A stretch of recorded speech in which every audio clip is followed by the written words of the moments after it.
Welcome back, my friends. Settle in. Today, in this explainer, we're unpacking a text from the book of Jeremiah.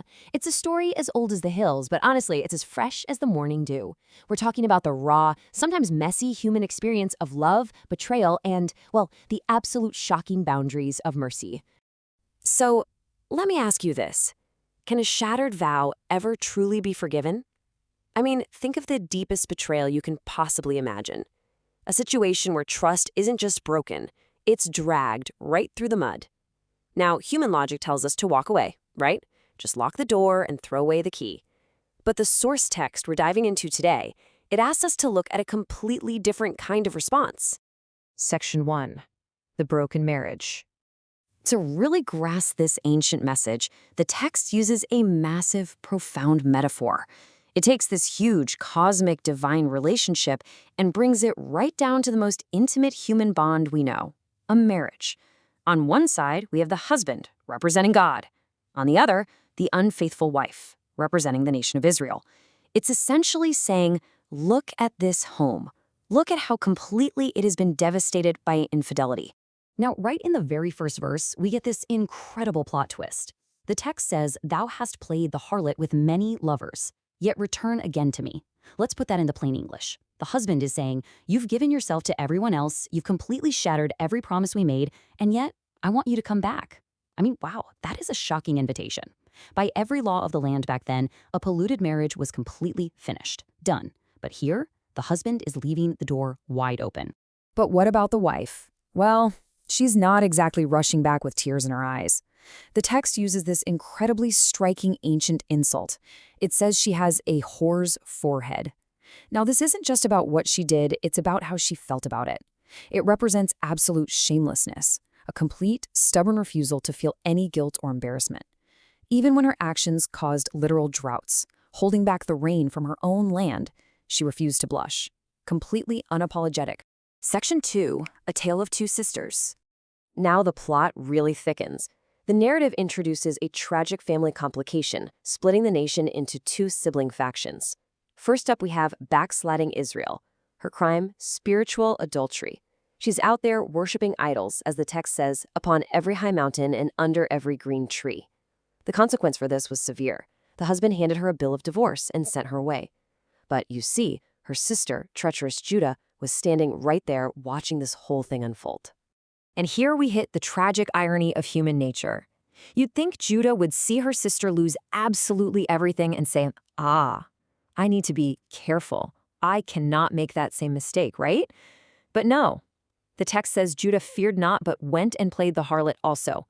She watched her sister's complete downfall, saw the divorce papers signed, and learned absolutely nothing.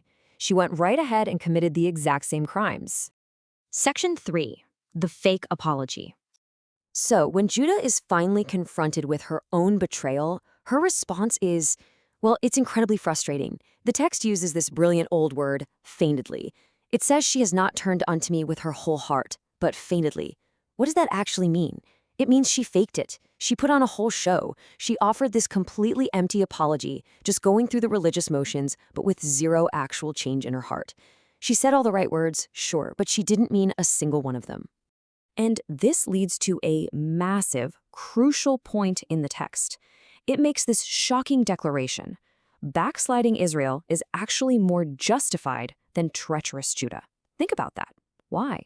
Because honest rebellion is actually better than a hypocritical apology. Yes, Israel ran away, but at least she was completely honest about running away. Judah stayed in the house, smiling, pretending everything was perfectly fine, while her heart was miles away.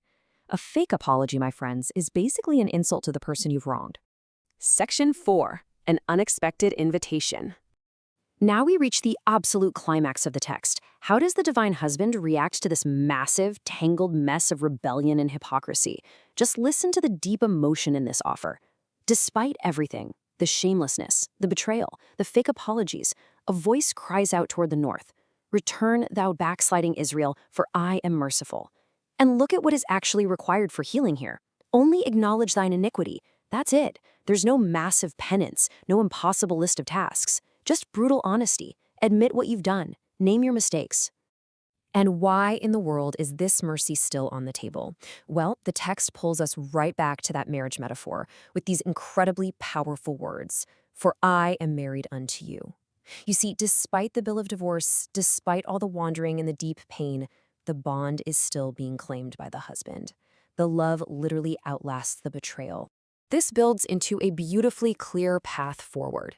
The text gives these simple, powerful steps for a broken people to find their way home.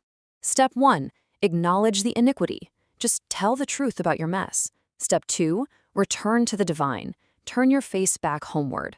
And step 3, be brought to Zion. Allow yourself to be gathered, maybe one from a city, two from a family, and brought back to a place of true peace.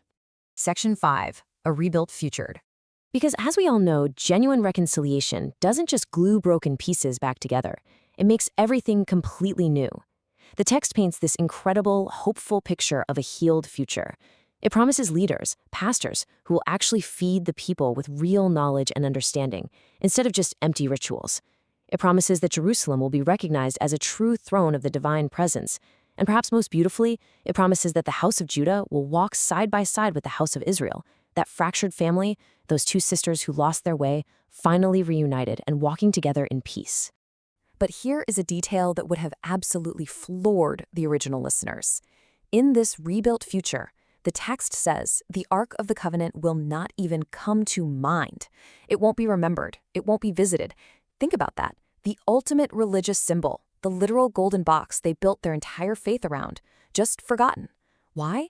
Because you absolutely do not need a symbol of the relationship when the genuine, direct relationship is finally restored right there in front of you. So how do the people respond to this kind of overwhelming grace? The text gives us their final, deeply emotional response.